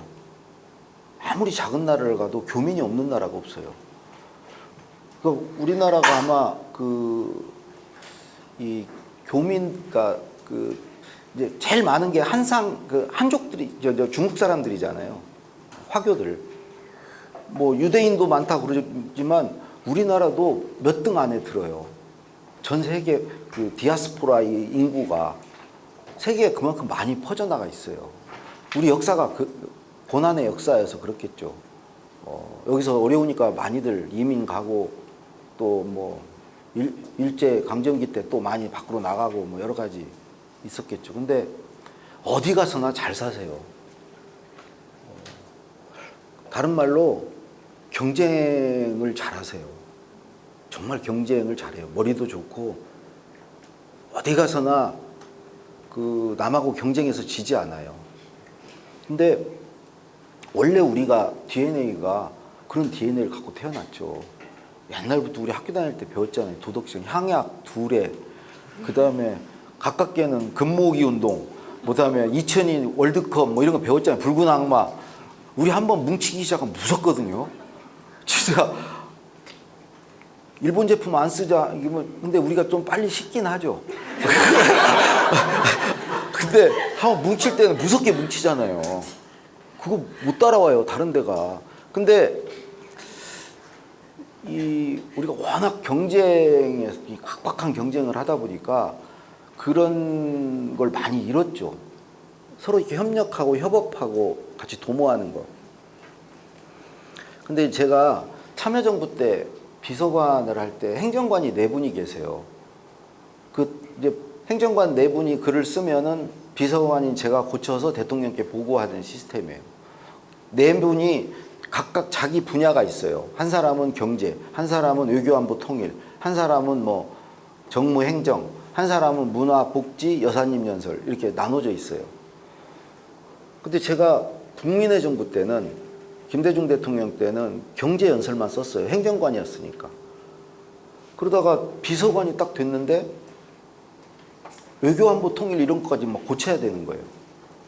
근데 말이 안 되잖아요. 엊그저께까지 경제밖에 몰랐어요. 근데 비서관이 됐다고 그걸 고친다는 게 말이 안 되잖아요. 근데 우리는 회사에서 그래요. 그냥 직급이 올라가면 그거 해야 돼요. 그래서 제가 자신이 없어서 그냥 다 계속 초안을 쓰겠다, 나도. 경제연설 쓰고 또 비서관이 월급을 많이 받으니까 행정관이 쓰는 것 중에 어려운 것들은 내가 또 일부 맡아서 뭐 큰 연설들은 내가 하겠다 그래서 5분의 1로 나눴어요. 초안을 쓰는 거를. 그리고 초안을 쓰고 나면 초안이 하나 나오면 무조건 5명이 모였어요. 그래서 고쳤어요. 초안 쓰는데 너무 공들이지 마라. 우리 모여서 고치는데 힘을 쓰자. 그러면 각자 쓰는 것도 부담이 없고 그래서 같이 모여서 고치면은 훨씬 더 좋은 게 나오니까 그렇게 하자고 해서 5년간 그렇게 했어요. 근데 한 1년 그걸 해보니까 고칠 게 없어졌어요. 고칠 게 없어진 이유가 실력이 똑같아진 거예요. 1년간 하면서 서로에게 배운 거예요. 아니 1년 매일 우리가 하루에 2번 정도씩 모였어요. 매일 생산되는 글이 여사님 대통령 글이 한 2개씩은 나와야 되거든요. 평균적으로. 그러니까 2번은 모여야 되는 거예요. 모일 때마다 글을 쓴 사람이 한 문단을 읽으면 나머지 4명이 그거에 대한 의견을 내요. 그러면 그걸 배우는 거죠. 아, 저런 방법이 있구나. 저렇게 쓰기가 더 좋구나. 내가 경제연설만 쓸 때는 경제연설을 잘 쓸 수가 없을 수밖에 없었구나, 내가. 이렇게 외교안보 통일 정무를 알아야 내가 경제연설도 잘 쓸 수 있었는데 그거가 안 됐구나. 그런 생각이 막 나는 거예요. 그리고 각자가 장점들이 있잖아요. 주특기들이 있잖아요. 분야만 있는 게 아니고. 그리고 분야의 것도 배우고 내가 그 사람들이 갖고 있는 자기만의 그 노하우들을, 그런 것들을 배우고 그 실력이 똑같아지는 거예요. 제가 이렇게 보면은 저는 진짜 이제 4차 산업혁명 시대, 지금에 우리가 저는 세 가지에서 이런 게 필요하다고 생각해요. 첫 번째는 이 융합이 필요하잖아요. 융합. 서로 다른 게 섞여서 새로운 걸 만들어야 되잖아요. 미국에 제가 글쓰기 강의를 가서 보니까 우리는 수업 시간에 선생님 한 분의 말을 20몇 명이 들어요. 똑같은 말을. 그리고 20몇 명을 누가 말을 잘 들었냐를 가지고 줄을 세워요. 등수를 매겨요. 등수가 있는 나라는 일본하고 우리밖에 없대요, 지금. A, B, C는 등급은 있어도 등수가 있는 나라는 지금 두 나라. 근데 그것도 어떤 등수를 매기냐? 누가 잘 들었는지를. 근데 미국을 가보니까 각자가 말을 해요. 각자가 쓰고 선생님이 읽고 들어요. 서로 다른 것을 읽고 들어요. 그리고 그걸 가지고 평가해요. 그러니까 그 과정에서 각자 다른 말들을 내놓으니까 그게 바로 토론이죠. 발표고. 그렇게 하다 보니까 다른 게 섞여서 새로운 걸 만들어내요. 융합 뭐 이런 게 가능해지는 거죠. 근데 우리는 선생님 말을 20명이 들으니까 거기서 만들어지는 건 아무것도 없어요. 원래 선생님이 갖고 있던 거예요. 새로운 게 뭐가 만들어져요? 그 선생님의 가장 근접한 친구가 가장 우수한 거예요. 걔가 1등이 되는 거예요. 걔는 아무것도 만든 게 없어요. 그러니까 이 차이인 것 같아요. 그러니까 우리는 그렇게 듣고 읽은 걸 가지고 말하고 쓸 기회는 없고 곧바로 시험으로 넘어가요. 시험으로 넘어가면 시험에 등수가 있고 등수는 누구도 만족시키지 못해요. 전교 1등도 불안하게 만드는 거예요. 2등부터는 더 말할 필요가 없어요. 전교 2등을 하고 집에 가도 엄마한테 엄마 나 전교 2등했어 그러면 1등은 누군데 그래요, 엄마가. 아니 누구도 행복하지 않아요, 등수 앞에서. 근데 그걸 향해서 가는 게 공부야. 행복하지 않은 걸 향해서. 공부의 끝은 시험인데 시험 보고 나면 엄마를 속상하게 하고 선생님한테 혼나고 열등감을 느끼고 결과가 그런데 그걸 하라는 거야, 애들한테. 근데 미국은 그렇게 안 해.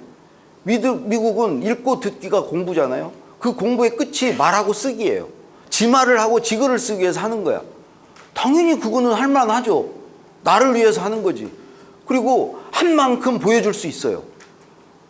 자기가 오늘 공부해가면 내일 발표하고 토론하는데 즉석에서 써먹어요, 그거를. 그 써먹는 것은 등수가 없어요.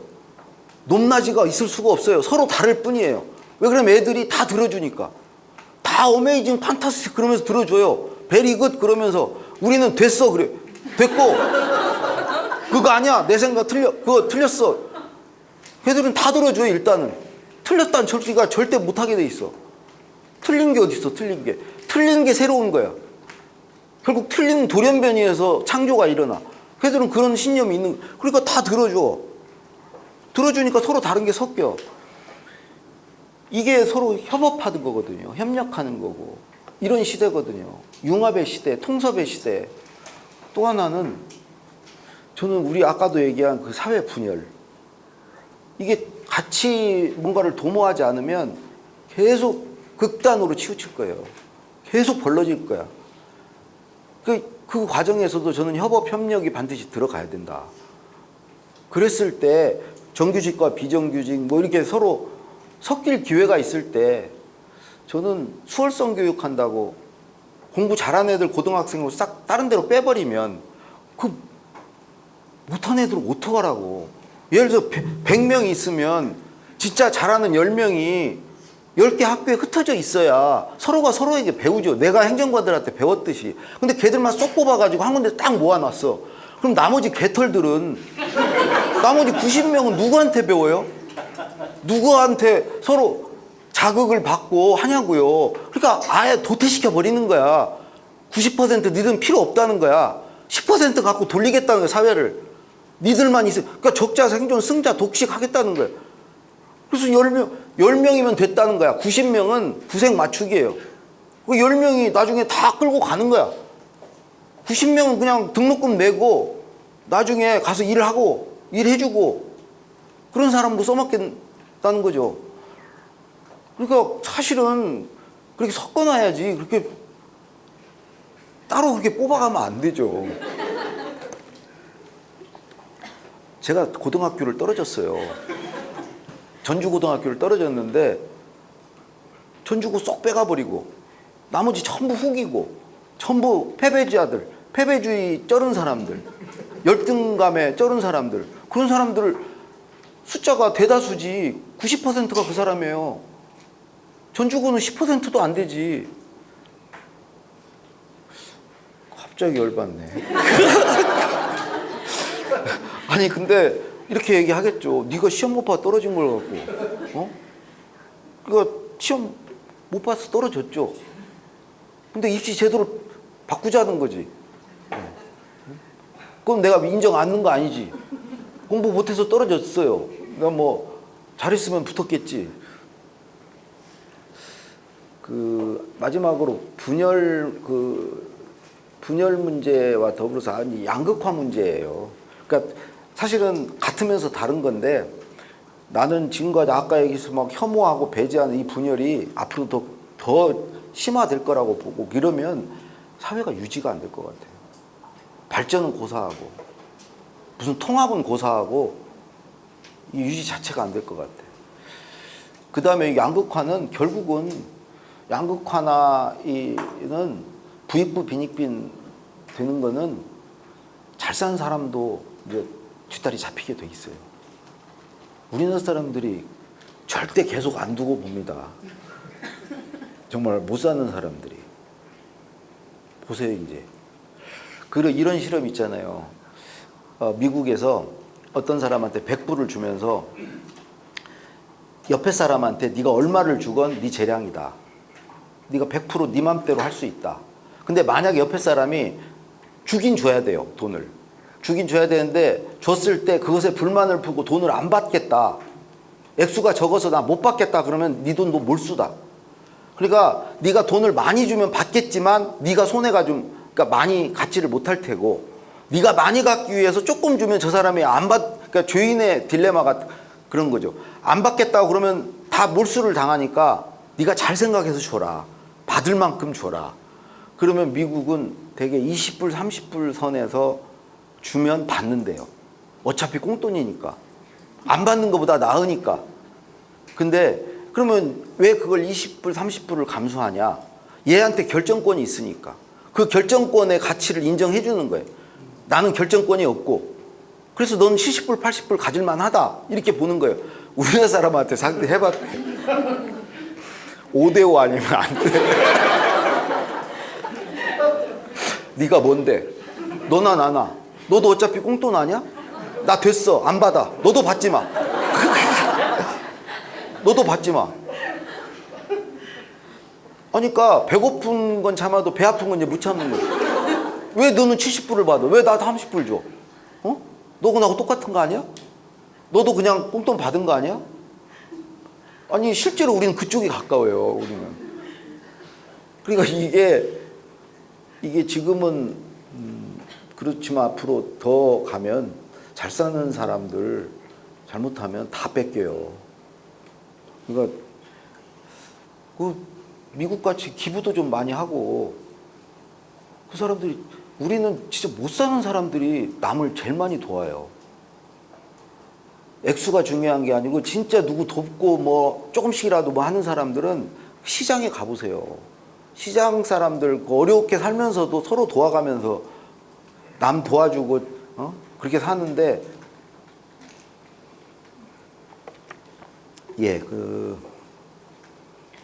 대략 다 이제 말씀을 드렸고요. 원래 이제 6시까지였어요. 지금 이제 한 3, 4분 남았고요.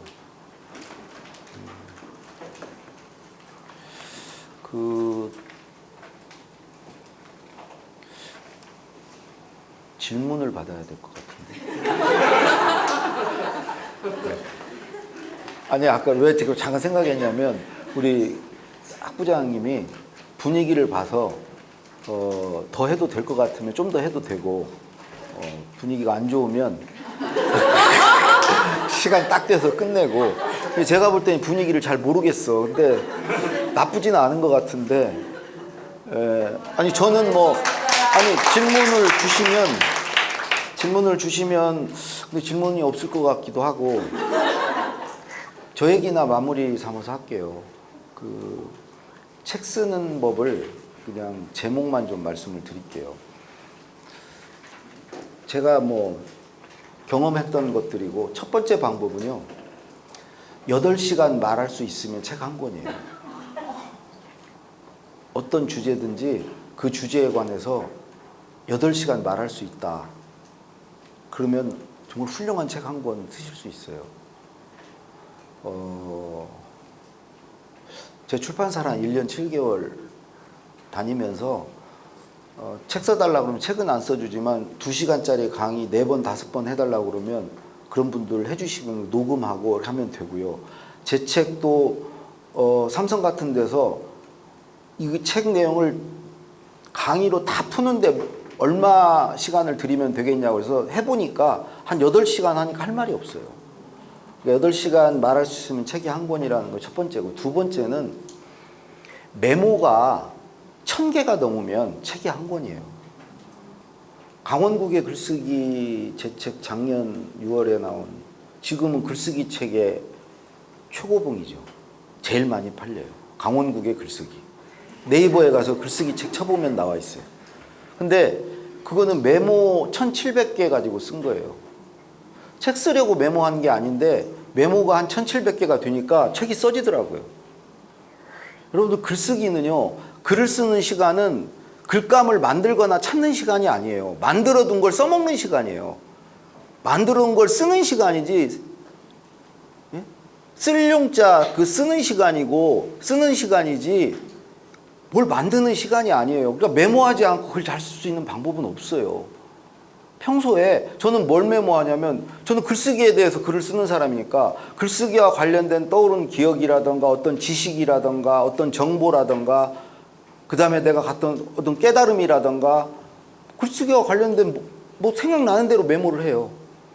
그게 쌓이면 책이 돼요. 애들 레고 블록 조각만 줘도요, 블록 조각의 양이 많으면 집도 만들고 자동차도 만들고 다 할 수 있어요.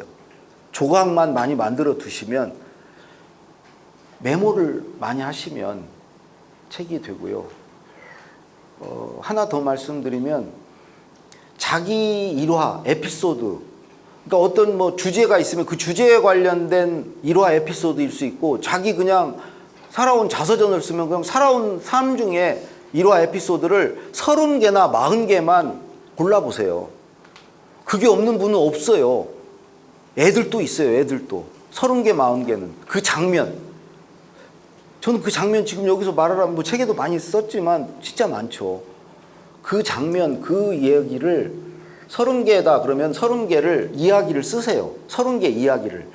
첫 번째. 두 번째로 이야기 각각에 대해서 그 경험에서 내가 배운 거, 깨달은 거, 느낀 거, 얻은 교훈, 그런 걸 붙이세요. 예를 들어서 제가 대통령께 혼났다. 그게 혼난 이야기를 쓰고, 왜 혼났냐면 글을 간결하게 못 써서 혼났다. 그러면 거기서 얻은 교훈은 글은 간결하게 써야 된다 하죠. 그래서 이제 배운 게 이제 간결하게 쓰는 방법, 이런 게 이제 그 경험의 의미로 들어가는 거예요. 대통령의 글쓰기는 40개 그냥 이야기예요. 그러니까 경험을 쓰고 경험의 의미를 달고, 근데 거기까지 쓰면 내 얘기에 불과해요. 이거를 일반화해 줘야 돼요. 다른 사람에게도 해당되는 이야기로 만들어 줘야 돼요. 거기에 필요한 게 인용이에요. 인용은 해밍웨이도 뭐라고 얘기했다, 누구도 이렇게 쓰라고 그랬다, 인용을 붙여주면 돼요. 그러면 내 얘기가 아니고 해밍웨이의 얘기가 되고, 이렇게 되니까 사람들이 설득력이 있고 자기 이야기로 받아들이거든요. 그래서 내 경험을 얘기하고 이거 너한테도 해당돼. 해밍웨이도 이렇게 말했어. 이렇게 글을 쓰시면 이야기 한 30개, 40개 그런 작업을 하시면 되고요. 마지막으로 하나만 더 말씀드리면,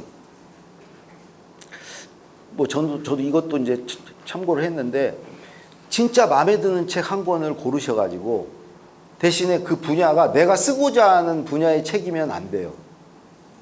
그러면 표절이 될 수 있고 그러기 때문에 분야가 다른 책을 그냥 하나. 근데 그 책 내용이, 그 책이 너무 좋아. 나도 이런 책 쓰고 싶어. 그런 책을 하나 잡으셔가지고 목차 분석부터 해서 아까 제가 문장력 키우기에서 뭐 10번, 20번 읽으라고 한 것도 해보시고 따라쓰기 그 사람이 글 꼭지를 따라서 한번 따라서 써보시고 거의 그 한 권을 그냥 씹어 먹듯이 내 걸로 만들면 그 책 같은 책을 쓸 수 있어요. 그냥 맨땅에 헤딩하려고 하지 마시고 그 책을 일종의 벤치마킹 모델로 해서 모범으로 해서 자기 책을 한번 쓰는 작업을 해보세요. 당장에 오늘 돌아가셔서 오늘은 뭐 하더라도 일요일 날 내일 A4 용지 한 장이든지 한 3장만 써놓으시고 딱 쓰시잖아요. 그러면 책 쓰는 걸 향해서 갈 수 있어요. 왜 그러냐면 한 장 정도를 써놓고 다른 일을 하더라도요. 그 시간 이후부터는 누구 말을 듣건 뭐를 읽건 뭐를 보건 한 장에 보탤 말들만 들리고 그런 것만 자꾸 보여요. 해보세요. 그걸 딱 뭐 단단한 거 하나 한 장짜리 만들어 놓으면 이게 여기에 와서 붙고 이게 구르면서 덩어리가 커져요. 그래서 야금야금 붙여가면은 어느 시점이 되면은 이게 A4 용지 만약에 10장이 됐다. 그때부터는 커지는 속도가 더 빨라지고 A4 용지 한 50장, 60장이 되면 책이 한 권이 되거든요. 그러니까 우선 일단 한 장이라도 착수를 하는 게. 그래서 제가 글은 일단 쓰시고 자주 쓰시고 한 꼭지를 짧더라도 끝까지 한번 쓰는 버릇을 들이시고 그 다음에 지속적으로 쓰셔야 돼요. 일단 자주 끝까지 지속적으로 쓰시면 누구든지 잘 쓰실 수 있어요. 저같이 독서 않고 재능 없는 사람도 글 쓰는 걸로 밥 먹고 살고 유명해졌잖아요. 네, 그럼 여기서 마치겠습니다.